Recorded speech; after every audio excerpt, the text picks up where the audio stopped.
Porque cada día le damos la bienvenida a nuevos radioescuchas y posiblemente no conocen este curso.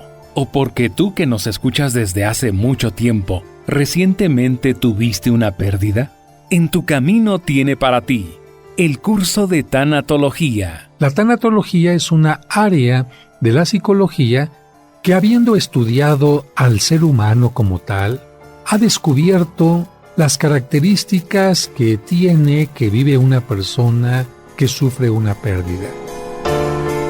Este curso te ayudará mucho si has sufrido una pérdida o si conoces a alguien que la sufrió recientemente, sabrás ayudarle de la mejor manera a superar sus etapas de duelo. El curso de tanatología. Tercera sesión.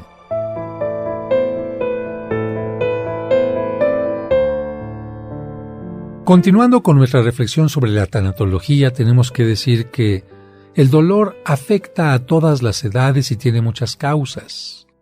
El dolor afecta a las personas de cualquier credo religioso, no por ser budista o ser católico o ser protestante, anglicano o ateo. El dolor deja de aparecer. Hemos dicho que el dolor aparece cuando valoramos a las personas, las situaciones, los objetos, las cosas, las experiencias. Y aun aquellas personas que dicen renunciar y no estar apegadas a ninguna persona, a ningún objeto, yo creo que no pueden tener este desapego total, de tal manera que las edades, los credos religiosos, los pensamientos políticos, de ninguna manera van a hacer que una persona se libere totalmente del dolor. Para comprender mejor esto, le voy a pedir a David Chávez y a Sergio Enríquez que hagan algunos comentarios de pérdidas que pueden sufrir jóvenes o adultos. Rodolfo fue el mejor empleado durante todo el año. Para obtener un mejor puesto dio lo mejor de sí e incluso trabajó horas extras sin remuneración. Sus compañeros lo consideraban el mejor para el puesto. Sin embargo, se vio desilusionado cuando el puesto que deseaba fue ocupado por una persona con menos capacidad, pero recomendada por su jefe. Aquí yo quisiera hacer un comentario. Rodolfo nunca tuvo ese puesto que aspiró y, sin embargo, lo consideró suyo. Esto es precisamente lo que para él sea una pérdida. Pérdida no es solamente tener algo y perderlo. Pérdida también puede ser ilusionarse con algo y no llegar a tenerlo. Te pongo otro ejemplo. Una muchacha, a lo mejor se imaginó que un muchacho estaba enamorado de ella porque era muy atento. Esta muchacha se fue imaginando que algún día él le pediría matrimonio, que algún día podrían hacer una vida de pareja, y lamentablemente después de un tiempo de ilusionarse, donde ella casi se imaginaba ya con el vestido blanco y caminando hacia el altar, descubre que a este muchacho no le gustan las mujeres porque es homosexual. Bien, para ella, aunque el joven nunca haya sido su novio, aunque nunca le haya propuesto matrimonio, para ella esto es una pérdida y va a tener que vivir un duelo.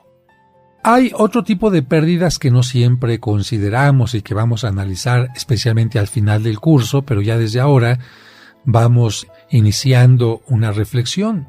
¿Tú crees que el cambiar de casa sea una pérdida? Sergio. Aunque no lo parezca, otra causa del dolor provocado por las pérdidas es el cambio de residencia, de casa, de colonia, de ciudad o incluso de país. Cuando el cambio se hace para encontrar una casa o una situación mejor, el efecto de la pérdida puede ser menor. Efectivamente. Tú piensa en el hijo que sale a estudiar al extranjero y va a encontrarse con una universidad nueva, compañeros nuevos, tiene la oportunidad de hacer un posgrado, una experiencia maravillosa. Yo te preguntaría en este caso, ¿quién sufre de la pérdida? Este hijo que está yendo a estudiar al extranjero y tendrá nuevas experiencias y que así lo ha decidido, o la madre de familia que se queda en casa. que se queda viviendo su misma experiencia, pero ahora sin el propio hijo. Evidentemente que para el hijo ir a estudiar no será una pérdida, en cambio para la mamá sí. Te pongo otro ejemplo. Si un hombre está harto de su esposa y comienza una relación con otra persona, que en este caso sería infidelidad, pero con esta siguiente persona se siente contento y feliz, ¿para quién será la pérdida? ¿Para él que está abandonando una familia o para la mujer que se quedó en casa y que siempre había sido fiel? Evidentemente, para una persona es pérdida, para otra persona no es pérdida, y en este caso, hablando de la residencia, quien deja una casa para encontrar una residencia mucho mejor, tendrá un poco de sufrimiento, pero no tendrá tanto como si tuviera una casa muy grande y tuviera que mudarse a una más pequeña, más modesta y con más limitaciones. No solamente es el cambio de casa, sino bajo qué circunstancias. Pero la palabra mudanza significa muchas pérdidas. Una mudanza supone el dolor de dejar amigos, compañeros de escuela y las relaciones que has construido durante años. El dolor y desarraigo es más fuerte, es más doloroso cuando la familia o uno solo de sus miembros se ven obligados a cambiar de país. Muchas personas acuden al hospital porque el cambio o experiencia negativa les provoca alteraciones o una enfermedad. Interesantísimo este punto. Un cambio importante en la vida puede tener también repercusiones de tipo físico. Personas que han tenido una pérdida acuden al hospital porque empiezan a sentir algunas cuestiones que antes no sentían. Yo quisiera aprovechar este momento para preguntarle a David, que es colaborador nuestro, ¿qué experiencias ha tenido en este momento a raíz de la pérdida de un ser querido? David, yo quisiera preguntarte y que nos hicieras favor de compartir ¿hace cuánto tiempo que perdiste a tu ser querido? A mi ser querido tiene apenas unas semanas, padre, que tuve esta pérdida muy importante para mí. ¿Qué significa, no qué significaba, sino qué significa esta persona para ti? ¿Por qué sientes que es una pérdida? Significa mucho para mí porque compartí muchos momentos especiales con él, porque me compartió mucha de su experiencia, de sus conocimientos, me ayudó a estudiar, me ayudó a conseguir trabajos, estuvo conmigo en muchos momentos importantes, padre. En este momento David no está siendo amplio, está diciendo muchos momentos importantes. Si yo tuviera que ayudarle a él como tanatólogo, le diría, ¿qué te has perdido, David? Si él contesta muchos momentos importantes, tendría que seguir insistiendo hasta que él me dijera, me he perdido desayunos con él, me he perdido navidades, me he perdido días de cumpleaños, me he perdido momentos de reírnos, me he perdido momentos de verlo sonreír, me he perdido momentos de fotografías familiares, me he perdido una y otra y otra y otra cosa. Esto es lo que una persona tiene que desarrollar cuando sufre una pérdida, para que esté rompiendo esta etapa que mencionamos anteriormente, la etapa de shock. Para poder valorar qué es lo que se está perdiendo, uno tiene que hacer un análisis completo, qué es lo que a partir de la muerte de mi ser querido no vuelve a ser igual. ¿Qué es lo que no vuelve a ser igual? Fíjate bien. Después de la muerte de un ser querido. ¿Escucha su voz? Solamente en una grabación. ¿Puedes ver lo que se mueve? Solamente en un video. Y si no tienes ni grabación ni video, ni eso. Puedes ver una foto estática, pero tu familiar no era un pedazo de papel impreso. Puedes quedarte con una parte del pasado, pero los familiares no son pasado, van desarrollándose, van creciendo. ¿Qué es lo que tú sentiste o que sientes ahora después de una semana de la pérdida? ¿Qué ha sucedido contigo que no había sucedido antes? Pues ahora, padre, justamente se han manifestado repercusiones físicas. He evaluado, he pensado que ya no voy a poder volver a comer con esta persona, como lo hicimos en las últimas semanas. Ya no podremos convivir en el cumpleaños de mi abuelita como lo hicimos hace un año. Ya no podremos darnos algún regalo en la Navidad, entre muchas otras cosas. Mencionaste tú repercusiones físicas.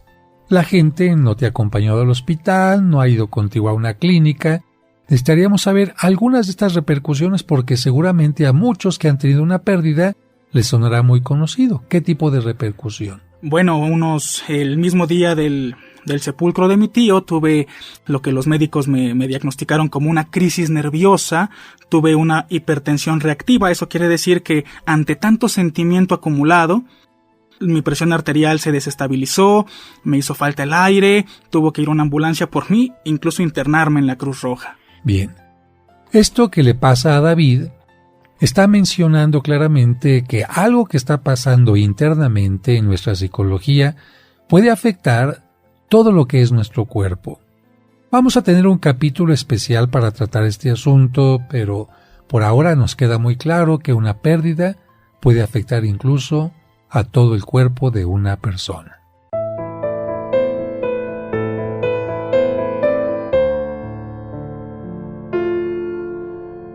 Hacemos una pausa y al regreso seguimos escuchando el curso de tanatología.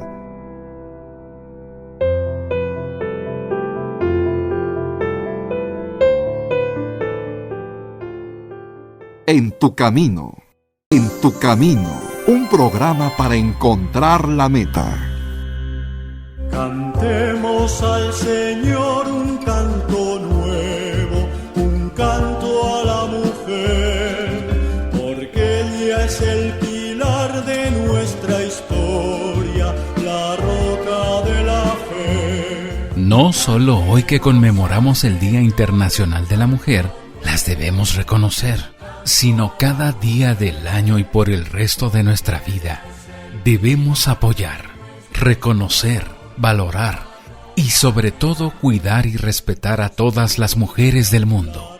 ¿Y tú de verdad lo estás haciendo? Cantemos al Señor un canto nuevo, un canto a la mujer. Gracias a todas las mujeres por todo lo que le han dado al mundo.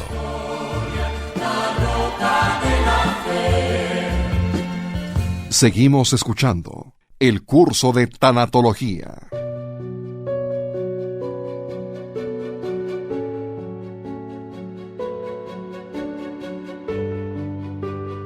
Una pérdida puede ser provocada por muchas cosas, pero también la misma pérdida puede provocar también otras más que si tú no las conoces, no las vas a poder manejar.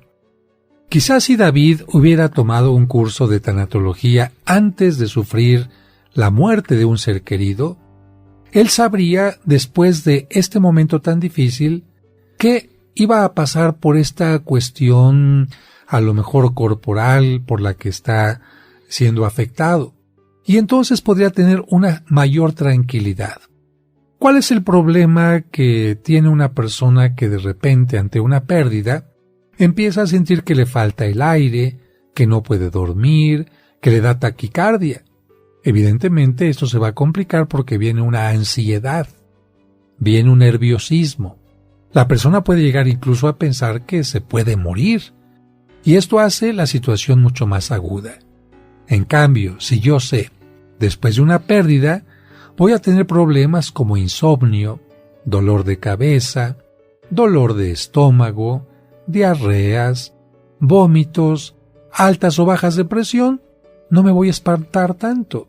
Iré con el médico, trataré de calmarme y entender que la emoción es la que en este momento se está manifestando a través de todos mis poros. Tenemos algunos ejemplos que vamos a escuchar en este momento de dos personas que tuvieron que cambiar su residencia. Y ambas personas, curiosamente, no estaban mal del estómago, no tenían amibas, no habían padecido nunca problemas de baja presión o algo así, y sin embargo, el desarraigo que tuvieron, el abandono de la casa, La situación por la que tuvieron que salir de su país, de su entorno, va a ocasionar una afectación física. Un muchacho llamado Adrián tuvo que viajar de bracero a los Estados Unidos. Eso implicó que dejara su empleo, que dejara a su familia, a sus hijos, a sus amigos y fíjate, hasta su equipo de béisbol en el que pues era un gran jugador. Al llegar allá, al estar prácticamente en el extranjero, él se siente más solo, en un país con un idioma y una cultura diferentes, y entonces, entre esa confusión, se siente mal. Inclusive llega a pensar que tiene una enfermedad grave. Bueno, Sergio, este es un ejemplo muy claro de lo que le puede pasar a muchas personas que empiezan como improvisamente a sentir muy mal algo que no está funcionando en el cuerpo. Ya hemos hablado de mareos, de náuseas, de vómitos, de desmayos, de taquicardias, y la gente empieza a pensar algo me está pasando y como nunca les ha sucedido esto, hasta llegan a pensar que se van a morir. ¿Qué es lo que pasa con Adrián si le dijéramos, a ver muchacho, siéntate un momento, dime todas las cosas que perdiste de repente? Y él va a decir, bueno, pues no he perdido nada. A ver, piensa bien, ¿qué has perdido? Mira, el dejar tu casa, el dejar tu familia es una pérdida. El dejar a tus seres queridos, de la cercanía de una mamá, de un papá, de unos hermanos, es otra pérdida. El tener que romper una relación con los amigos por la distancia es otra pérdida. El tener que romper con una novia, el tener que romper con un trabajo, con un equipo de béisbol o algo que te gustara, es una pérdida, y luego llegar a un lugar donde te sientes extraño, desvalido, pues aumenta el problema y esto hace que evidentemente tu cuerpo te diga que algo no está funcionando correctamente bien en tu mente. Vamos a decir, hubo algo que te desajustó. Cuando de repente se decía en algún tiempo en forma de broma, Sergio y David, que había que apretarle un tornillito a una persona, no era en realidad nada ofensivo. A veces cuando tenemos un aparato en casa que tiene un poquitito desabrochado o desajustado, un tornillito empieza a zumbar, empieza a hacer más ruido o empieza a calentarse más por alguna razón. Un pequeño toque con un desarmador puede ser la gran diferencia. ¿Qué le pasa a Adrián? No está grave, no se va a morir. Habría que decirle, estás pasando por una etapa en la que tu mente está enfrentando varias pérdidas y para que se adapte a la nueva realidad tienes que darle tiempo. Tienes que darte tiempo a ti para tratar de ajustarte a la nueva situación. Esto que le pasa a Adrián le pasa también a una persona que acaba de perder a un ser querido a través de la muerte. ¿Por qué? Porque al ser querido lo veía, convivía con él, compartía con él, y de repente se lo quitan, vamos a decirlo así, de la escena. Ya no está en su juego, ya no está en sus proyectos, ya no está en sus planes. Y alguien dice, pero ¿cómo? Si yo todos los días o cada semana o cada mes o aunque no lo viera, yo sabía que estaba vivo y esta certeza me hacía sentir cierta seguridad. Y ahora que ya no está conmigo, me están cambiando absolutamente todos mis planes, mis proyectos. Y la persona empieza a centrar toda su mente en aquello que ha perdido. Por ejemplo, Adrián será muy seguro que estando en Estados Unidos empiece a pensar mucho en su mamá, en su papá, en el partido que jugaba todos los sábados. ¿Por qué? Porque así es como está actuando la mente. La mente, haz de cuenta que se fija, que se obsesiona con aquello que hemos perdido y al obsesionarse pues hace que nos sintamos todavía más mal. Así que estamos explicándote qué es lo que sucede cuando una persona sufre una pérdida. Hay varios elementos entonces que nos hablan de que algo está pasando en nuestro interior. ¿Cómo es que comenzaron los estudios sobre la tanatología? El doctor Eric Linderman, un profesor de psiquiatría en Harvard e investigador del concepto de las crisis circunstanciales de la vida, es decir, ¿por qué tenemos crisis en la vida? ¿Por qué determinadas circunstancias nos llevan a una determinada crisis? Fue uno de los pioneros en afirmar que la experiencia del dolor pasa por etapas o niveles. En un artículo que él publicó en 1944, hace una especie de análisis de las etapas por las cuales pasa una persona. Estas etapas posteriormente se van a ampliar o se van a hacer cada vez más específicas, pero él decía, lo que le pasa a una persona que sufre una crisis de este tipo es primero una angustia física. Fíjate lo que estamos diciendo. ¿Qué le pasó a Adrián? Una angustia física. La angustia no está solamente en la mente, y la mente está ligada al cuerpo, de tal manera que una persona no podría decir que está preocupada únicamente por su mente y sentir que su cuerpo está totalmente tranquilo. ¿Te imaginas que una persona pudiera decir, sí, tengo nervios por esta situación que estoy viviendo, por este problema, por esta ruptura, y mi cuerpo está ahí tranquilamente? Pues fíjate que no. Por eso el doctor Linderman decía, primero angustia física. Después viene la segunda etapa que él mencionaba, que era la preocupación por la imagen de la persona fallecida. Es decir, la imagen de la persona que se ha ido se vuelve como una obsesión dentro de la persona, y esta imagen va a estarnos cuestionando si hicimos lo correcto, si no hicimos lo correcto, si lo valoramos, si no lo valoramos, y de este tipo de cosas van a surgir otros puntos, como el que él decía, como punto 3, la culpa, de lo cual vamos a hablar más adelante en estos programas. Una persona que sufre una pérdida, sea de muerte, sea de infidelidad, sea por algo, siempre dirá, yo tengo la culpa, o le echará la culpa a otras personas. Y el sentimiento que aparece después va a ser una hostilidad. A ver, David, ¿tú qué entiendes por hostilidad? Yo entiendo por hostilidad, padre, ser agresivo, crear un ambiente hostil, un ambiente de violencia, agresivo, poco amigable, de rechazo. Eso es lo que entendería. Bueno, ¿y tú, Sergio, podrías aumentar algo esta idea o estás de acuerdo con lo que dice David? Precisamente en eso pensaba, en ese ambiente de rechazo, de encapsularme y de pronto a lo mejor no querer hacer contacto socialmente con nadie más. Efectivamente, la palabra hostil significa como estar a la defensiva, como estar rechazando a los demás, como estar con una línea de agresividad, de violencia, y esto también hace que la persona se preocupe porque dice, a ver, yo no era así. Yo era una persona tranquila, una mamá tranquila, un esposo tranquilo, un hijo tranquilo, y ahora me estoy dando cuenta que estoy tratando a los demás en una forma violenta, agresiva, incluso rechazando su ayuda. Y esto es algo que tenemos que tener en cuenta, porque cuando alguien sufre una pérdida, puede ser hostil, y no es que quiera ser hostil, está pasando por estas etapas de duelo.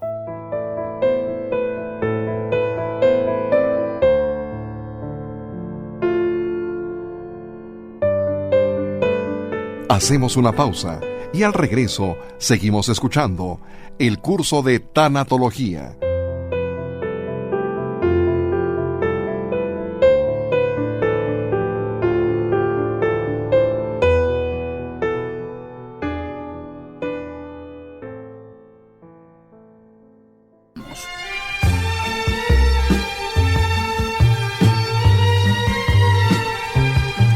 En este Día de la Mujer, en tu camino rinde homenaje a María por ser ejemplo de mujer, esposa y madre, y felicita a todas las mujeres. Es la mujer, María siempre virgen, mujer fuerte, probada en los dolores. El poderoso Dios quiso encerrarse en el espejo y madre de los hombres. Cantemos al Señor un canto nuevo, un canto a la mujer, porque ella es el pilar de nuestra historia, la roca de la fe.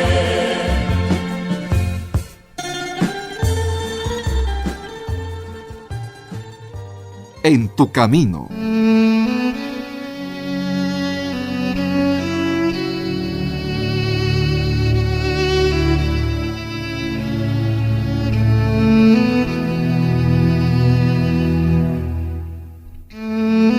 Dios te salve, Reina y Madre de Misericordia, vida, dulzura y esperanza nuestra.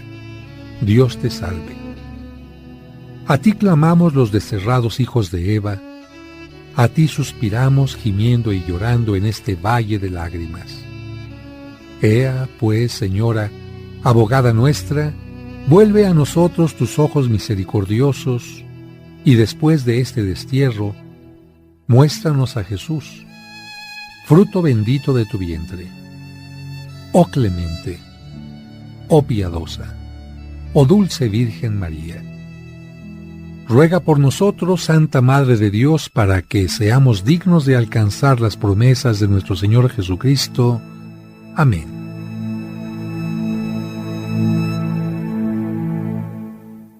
Curso de Tanatología. Continuamos en este tiempo de reflexión para ti que estás sufriendo alguna pérdida o que te estás preparando para tener elementos cuando ésta se presente. La hostilidad, ¿cuánto daño hace a la persona que la está viviendo? Y también cuánto daño hace a quienes están cerca de ella. Digo, en primer lugar, a quien la está viviendo porque una persona hostil no va a ser apreciada por los demás. Una persona hostil no va a ser buscada por los demás. Por el contrario, está preparando un distanciamiento entre aquella gente que recibe este tipo de conducta. Porque a nadie nos gusta que nos ofendan, que nos reprochen o que sean violentos con nosotros. Y lamentablemente a todas aquellas personas que están rodeando a la persona hostil, les gustaría ayudarla. Pero si la persona hostil tiene actitudes negativas, dicen, ni modo, que se rasque con sus propias uñas y entonces se puede romper una posibilidad de un puente de ayuda. La quinta pérdida que hablaba el doctor Eric Liederman es la pérdida de los moldes de conducta. ¿A qué se refiere este doctor con esto? Una persona que sufre una pérdida no es la misma que hemos conocido hasta el día de hoy. ¿Por qué? Hemos dicho primero que está angustiada físicamente. Antes no se portaba así. Antes no tenía como una cosa obsesiva en la mente a la persona o lo que había perdido. Antes no se estaba culpando, no estaba culpando a los demás. Antes no era hostil. Y esto, evidentemente, nos está hablando que la persona está teniendo un cambio radical. Y esta pérdida de un molde de conducta hace que la persona también se sienta totalmente, desfasada. Que llega a decir, es que me siento como si estuviera volando, me siento como si estuviera en otra dimensión, me siento como si estuviera en un sueño, como si estuviera perdiendo la conciencia. Bueno, a todo mundo nos gusta tener una conducta estable porque la estabilidad, recuerda, siempre nos da tranquilidad. La estabilidad nos da paz, la estabilidad nos da también cierta armonía. Si una persona ha perdido esta estabilidad, esta paz, esta armonía, evidentemente que de ninguna manera podrá ser feliz. Las 5 etapas expuestas por Liederman han sido ampliadas por otros estudiosos que llegan a presentar hasta 10 etapas. Como cada ser humano es distinto, los procesos, te tengo que decir, tienen variantes. No porque tu hermano y tú hayan perdido a la mamá a través de la muerte, van a tener un proceso exactamente igual. No, van a pasar por las mismas etapas, pero pueden pasarlas en un orden totalmente diverso. Alguien podrá presentar primero la culpa, alguien podrá presentar primero la hostilidad, alguien podrá presentar primero la angustia física, alguien traerá la angustia física hasta el final, en fin. Lo importante es que todas las personas que viven el duelo en una forma adecuada terminan madurando como personas, viviendo más profundamente la vida y preparándose también para cualquier otra pérdida para que no les afecte tanto emocionalmente. Ahora, aquí tenemos que decir que, hablando ya de la primera etapa de negación, de la que ya hemos hablado un poquito, no porque neguemos algo significa que no ocurrió. Fíjate, repite bien esto en tu mente. No por negar que algo está ocurriendo, no por cerrar los ojos, la realidad cambia. Por eso, si tú comprendes esto, date cuenta que es mejor que aceptes la realidad, aceptes lo que has perdido, y entonces comiences en una forma conveniente el duelo. ¿Y qué hacer vamos a ponernos ahora desde el otro lado, desde el otro punto de vista de quien no ha perdido a un ser querido o no ha sufrido una pérdida. ¿Cómo podrías ayudar tú a alguien que ha sufrido una pérdida? Imagínate que nunca has escuchado nada de tanatología, que no sabes nada de psicología, que eres una simple amiga, una simple comadre, un simple compadre de tu compañero obrero, de tu compañera costurera, de tu vecino, de tu vecina. ¿Y qué es lo que se te ocurre para ayudar? Aquí le voy a pedir a David y a Sergio que ellos, así, dentro de su manera simple, sin gran esfuerzo, digan cómo se le ocurre a una persona ayudar a otra cuando sufre la muerte de un ser querido. Bueno, lo primero que uno hace, padre, cuando se entera que el familiar querido de alguna persona falleció, pues es decirle: no se preocupe, llore todo lo que tenga que llorar, desahóguese, cuénteme lo que quiera, estoy para ayudarlo. Y una frase que todos hemos escuchado, padre, es: la vida tiene que seguir. Eso creo que es invariable que uno lo escuche cuando se ha perdido a un ser querido, padre. Bueno, aquí hay un comentario interesante que hace David. Sin embargo, habría otra persona que diría: no, yo estoy escuchando en muchas ocasiones algo distinto a lo que dice David, porque David dice que las personas le comentan al deudo: llora todo lo que quieras. Y yo más bien he escuchado que le dicen: no llores, resígnate, todo va a estar muy bien. Y esto evidentemente es un error. Ya hablamos en alguna ocasión de que lo correcto sería lo que David nos está diciendo, y seguramente David pues ya se dejó influir por el curso que estamos nosotros preparando aquí. Pero lo normal es que la gente te diga: no llores. Y con eso, en lugar de ayudarte, no te están ayudando. Lo mejor es: llora, desahógate. Si quieres que te deje un momento a solas, aquí voy a estar. Y estoy diciendo otro momento importante, porque a veces pensamos que ayudar al deudo es estar todo el tiempo con él.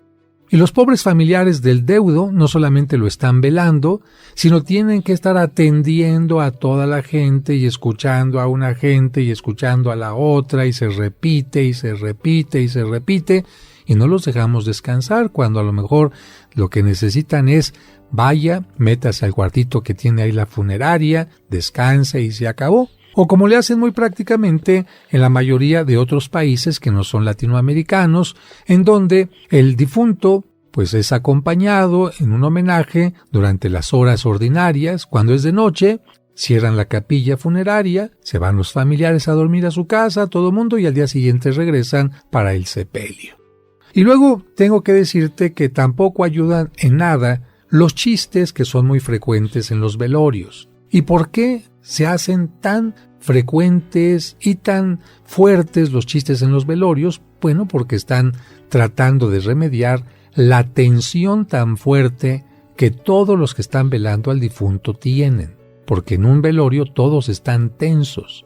En primer lugar, nadie sabía el momento en que iba a morir la persona, y generalmente cuando te hablan para invitarte a un velorio, lo que pasa es que estabas trabajando, ya ibas a dormir, ibas a una fiesta, tenías pensado salir de viaje. Vamos, tú no tienes en tu agenda ir dentro de 2 semanas al velorio de fulanito. Evidentemente que no. Y el hecho de que te avisen de última hora crea angustia, y los que llegan ahí luego no saben qué decir. Dicen: ¿qué le digo al deudo? ¿Cómo lo consuelo? Y al no saber decir nada, tienen una angustia de tal manera que, para hacerla salir, para que hagan que las personas se sientan menos tensas, pues se utilizan los chistes, las bromas y cosas de este tipo, que yo diría no ayudan mucho a la persona que está sufriendo por la pérdida. Lo mejor sería simplemente llegar y decir: mira, no tengo palabras para decirte, quisiera apoyarte en lo que tú consideres que es adecuado, si necesitas algo estoy a tus órdenes y te voy a acompañar un tiempo aquí, simplemente para que sientas que estoy aquí contigo. Y de esta manera no estás haciendo nada inadecuado. ¿Tú, Sergio, tienes algún comentario sobre alguna ayuda equivocada? Sí, me tocó una ocasión, pues precisamente en un funeral de un familiar, en donde otro familiar de pronto se acerca Fue en el funeral de mi padre, me jala así, me sacude y me dice en un tono así como molesto, como si me estuviera echando pleito: cálmate, ya cálmate. ¿O qué tienes remordimientos? Y yo le dije: déjame en paz, con mi pena necesito desahogarme. Estás mal y no faltan las señoras. No lo dejas ir porque no se puede desprender el alma y creencias equivocadas. Bueno, aquí estás tocando un tema interesante que tiene que ver con la fe de algunas personas que piensan que si la persona llora, el difunto no se va, que el alma no se desprende y que entonces se queda vagando o penando. Esto yo no sé de dónde lo han sacado. La Sagrada Escritura no lo menciona. Yo no conozco alguna literatura seria que lo mencione.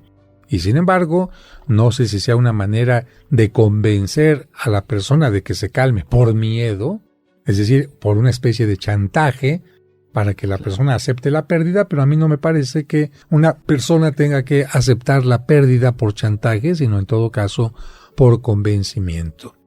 Algo importante que tenemos que decir en este momento para ayudarle a alguien que sufre una pérdida es no hacerle el trabajo a quien ha sufrido una pérdida. ¿A qué me refiero? A que normalmente vemos nosotros a quien ha sufrido una pérdida como alguien que de repente queda inútil, como si de repente todas las capacidades de leer, de maniobrar, de dirigir, de tomar decisiones, haz de cuenta que las perdió, y esto es totalmente falso y absurdo. No porque haya sufrido yo una infidelidad, no porque haya sufrido una pérdida a través de la muerte de un ser querido, me hago inútil. Y lamentablemente los familiares, los amigos llegan y empiezan a tratar de a resolverle la vida a quien ha sufrido una pérdida. Y en este caso Sergio y David, lejos de estar haciendo una ayuda, están cometiendo un grave error. ¿Por qué? Porque especialmente la persona que está sufriendo, es cierto, se siente apapachado, se siente como que le están resolviendo el problema y a quien no le gusta que le hagan esto. Pero vamos a continuar hablando de esto en un momento.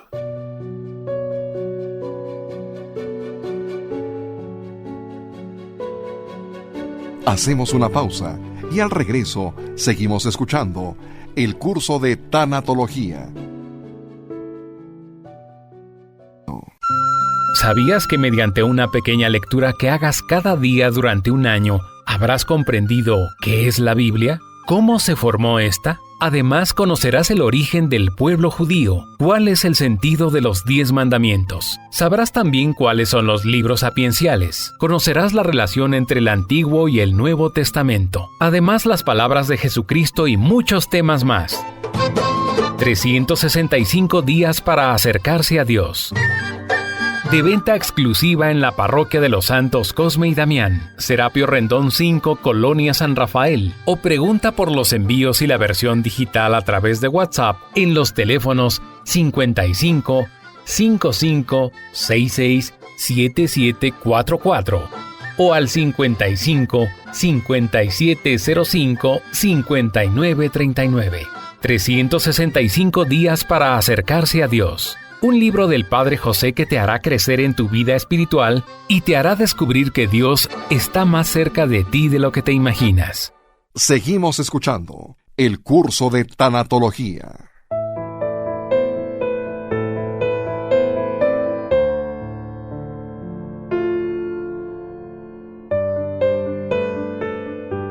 Estamos hablando de cómo poder ayudar a una persona que ha sufrido una pérdida. Y David tiene un comentario.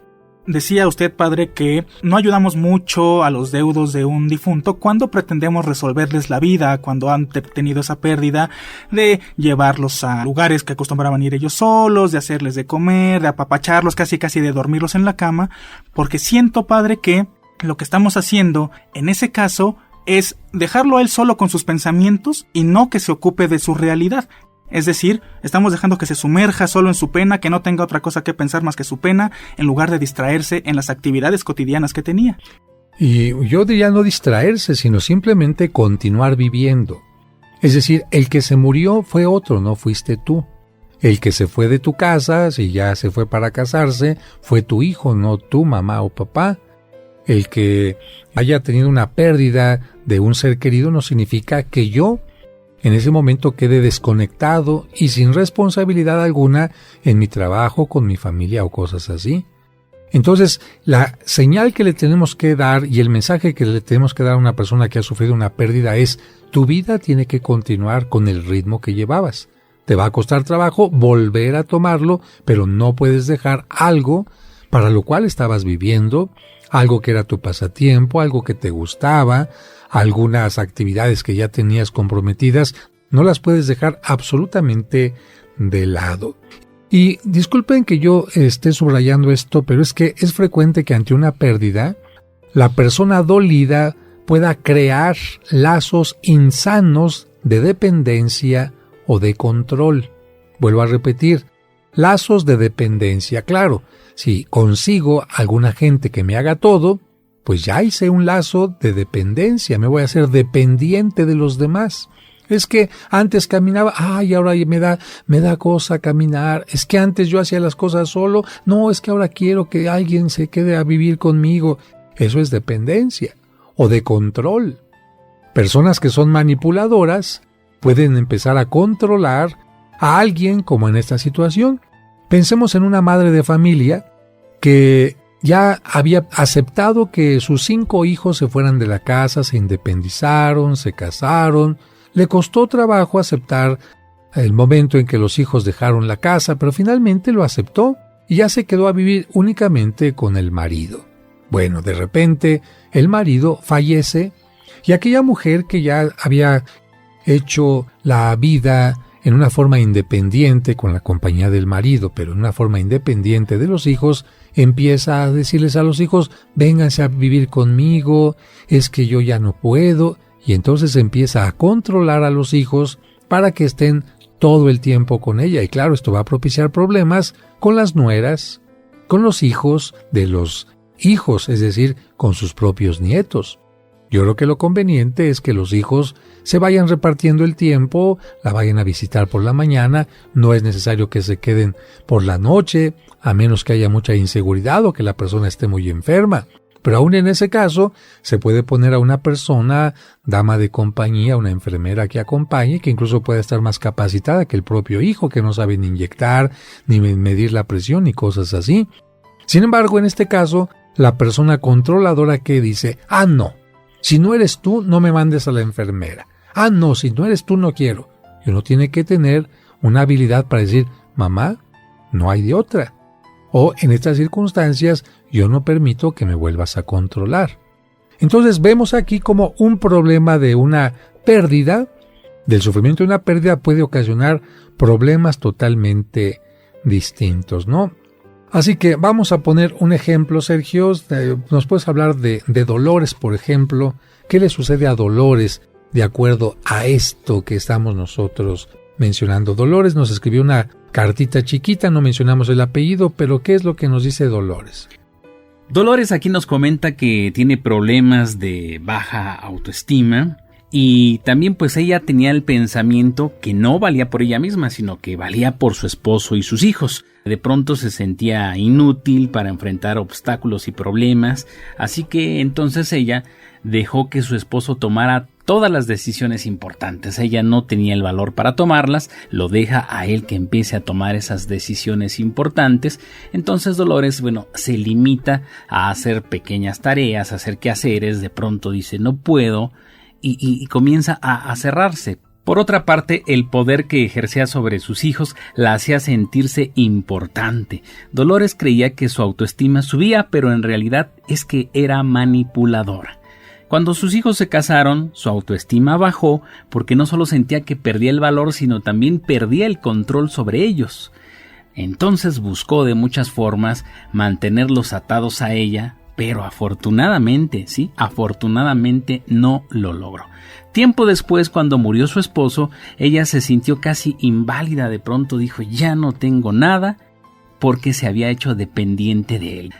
Sus hijos quisieron brindarle ayuda y pensaron que lo mejor sería regresar a vivir con ella temporalmente, y ahí fue donde comenzaron a hacer hasta las pequeñas cosas que Dolores hacía. Lógicamente que el resultado fue que en lugar de ayudarle, crearon en Dolores una gran dependencia. 3 meses después de que habían vuelto con ella, Dolores ya se había convertido en una inútil. Así es, y había tomado el control nuevamente de sus hijos. Este es el caso de Dolores. Muchas gracias, Sergio. Miren, este caso, y le agradecemos a Dolores la confianza que nos ha tenido para contar esta etapa difícil que afortunadamente ya ha superado, pero es un caso que nos muestra cómo ante una pérdida puede haber cambios sumamente drásticos, cambios de conducta en alguien.